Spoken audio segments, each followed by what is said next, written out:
Ito guys, oh, lagi ko sinasabi sa inyo, pag walang buntot yung shoulder, ay yung ham leg, dito tayo kukuha sa shoulder, ha?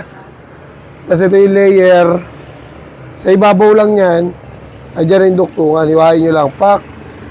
Pag nakita nyo ng ganyan, adjust lang kayo ng konti, ayan na yan, okay? Ayan, pag-iwalay na natin yan. Pag-iwalay natin yan guys. Tapos ito yung sinasabi ko sa inyo, tanggalin nyo muna itong litid sa ibabaw, pak. Pababa yan, pababa, kasi pababa yung shoulder blade, okay? Tapos pagka nakita nyo na makinis na, nakangat nyo na ng konti yung soft tissue, kita na natin. Ito yung gilid, ayan yung layer, dito lang sa adjust lang kayo ng konti, and then, iwain nyo lang yung gilid ng shoulder blade. Tapos matik na yan, tanggal na yan mga boss. Tanggal na yan, makinis yan mga bossing. Ayan o, napakakinis niyan. Siyempre hindi mo pa matatanggal lahat yan kasi may layer pa isa rito. Yan. Pwede rin yung isang ganun lang, yung isang layer lang, pero hindi ko nare-recommend sa mga bagwa kasi mahirap patakin yun. Pero kung veterano kayo, basic na basic yun. Yung ganung diskarte, isa lang yung tinatanggal. Hindi kasi, maganda kasi tingnan nyo kasi pag ganun, isa lang yung tinatanggal. Pero syempre sa trade test naman, hindi nyo naman ititinda yung karne dun eh. Kailangan dun sa madalian tayo, sa mabilis ang proseso para sa mga baguhan, di ba? Kaya nire-recommend ko ganito. Okay? Sabihin ng iba, sira yung kasi mo. Ang importante, madali nakukuha ng mga baguhan, yung technique na ginagawa natin. Okay?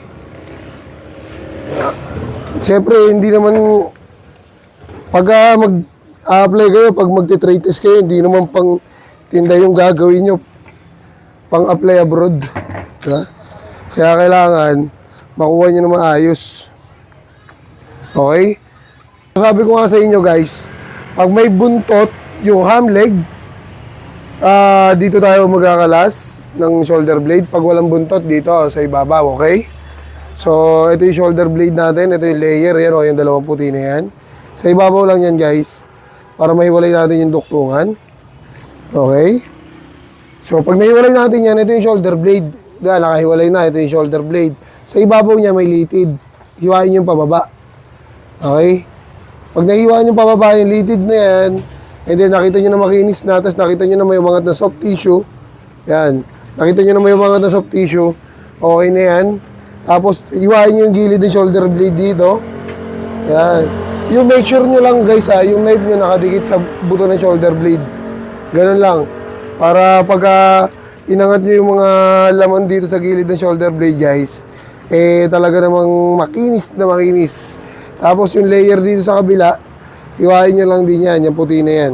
Yan o. Pang, ganun lang. Tapos aangat na lang natin yan.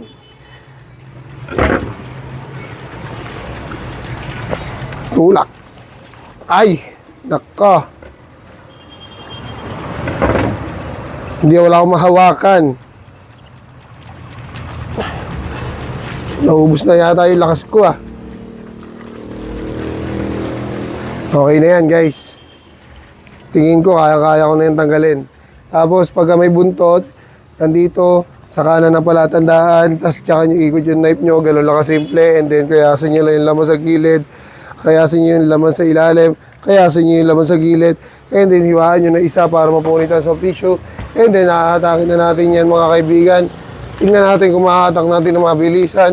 Kahit magayong kamay natin, nahatak pa rin natin ng maayos, basta nakuha natin yung ganun diskarte. Di ba? Ito lang problema dyan, di natin nakita yung dulo.